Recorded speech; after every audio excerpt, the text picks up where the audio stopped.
I've really had the pleasure of working closely with Maria and her team over the past 2 years as her company does assist our dealers planning. Please welcome Maria Fields.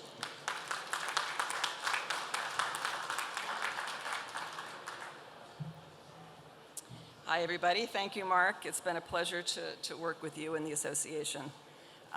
So I'm Maria Fields, the CEO of Sprocket Power, and we are definitely very steeped in the work of electrification, as I call it, and installing this electrical infrastructure and EV charging infrastructure into auto dealerships.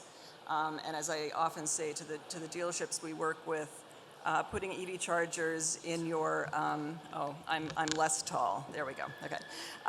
Putting EV chargers in your business is a very big deal. And as an industry, watching these dealerships move forward as an industry, they're really leading and in the front lines of this. It's a lot, and it can be, there's some bumps in the road. So the first step in this process is really installing the chargers themselves, and often the auto manufacturers have requirements for, say, size and number of chargers that they're asking dealerships to buy and have installed in order to meet these qualifications to sell electric vehicles. So, and these chargers are expensive. They can be, a DC fast charger can run, say, $40,000 to $80,000 each.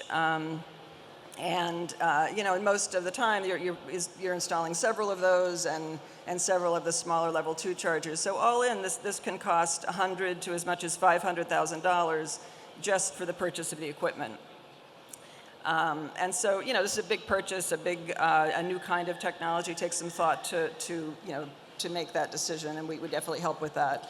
The other big thing that's a bit of an eye-opener for everyone as they step into this is that DC fast chargers require a different kind of power than is typically supplied to a commercial building. And so the auto dealerships need to work with their local utility to get this different kind of service, which is called 480 service.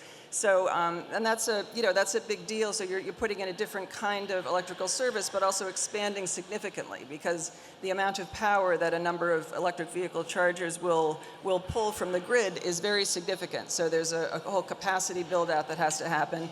And that cost can be as much or sometimes double the cost of the chargers themselves. So that's where you can see the investment ratcheting up.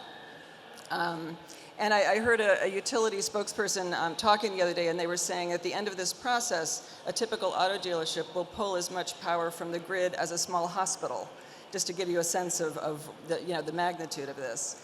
And power in utility speak is called demand, and demand is really the amount of pull on the electric grid that a facility requires. And the grid has to then be built out to supply that, to really back that up. And it's all very expensive. And if you look at the utility bill of a typical dealership, after putting charges in, it can be double or even quadruple what their historical energy usage was. So this is, all kind of piling on to what has to be thought about, and it definitely, raises the stakes for the decisions that have to be made, how this gets put in, how you think about managing all of this. And it's interesting because in, say, the hospital example, a typical hospital is going to have a facility director, a range of technologies that are available to them. Most of the auto dealers that we're working with they're in a class of customer that really doesn't have access to those kind of resources. Most of the work that I'm describing here is being done by regional contractors, electrical contractors, who are highly skilled at what they do, but they don't necessarily have the expertise in energy economics and the grid and access to some of these technologies and the ability to integrate them. So this is a big challenge. On the good side, there are a number of programs that can help dealerships with the upfront cost of all of this, and the Inflation Reduction Act, some state programs. There are programs called Make Ready that specifically target this kind of electric infrastructure that I was describing. So those are all big helps with the upfront cost.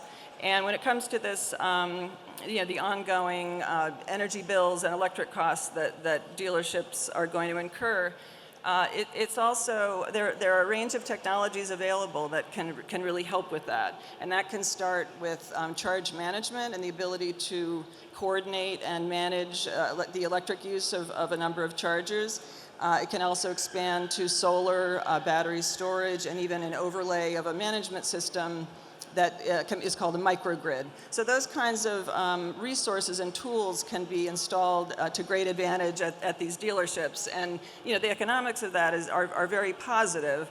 But a colleague of mine recently said, you can see how putting all this together has a wonderful kind of economic story, but it's all very complex and probably exponentially so the deeper you get into it.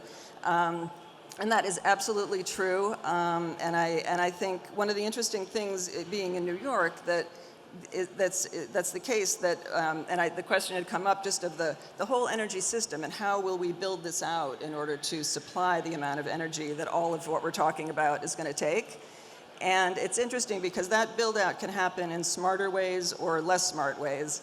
And one of the things about these technologies, at the same time that they can save energy at an auto dealership and save cost, they can create a smarter grid that creates better outcomes for everyone. And in states like New York, these dealerships can really be compensated directly for that contribution they're making. And so the economic, can really go in their favor. But again, it's complicated. So we have a nice partnership really educating and consulting with dealerships. And at the end of it all, it's interesting because there is a wonderful thing about working with these dealerships. They often have deep roots in their community. They have multi-generations who have run the businesses. And every community around here has very energized sustainability folks. And it's nice because can be just a wonderful feel-good contribution that these dealerships can make to local goals, greenhouse gas reduction goals, and in turn, these groups really want to highlight these projects. So it's a nice chance for climate leadership and community leadership and business leadership on the part of these dealerships. So we look forward to the continued journey. I view it as early days. It's the beginning, but looking forward to it. It's a lot of fun.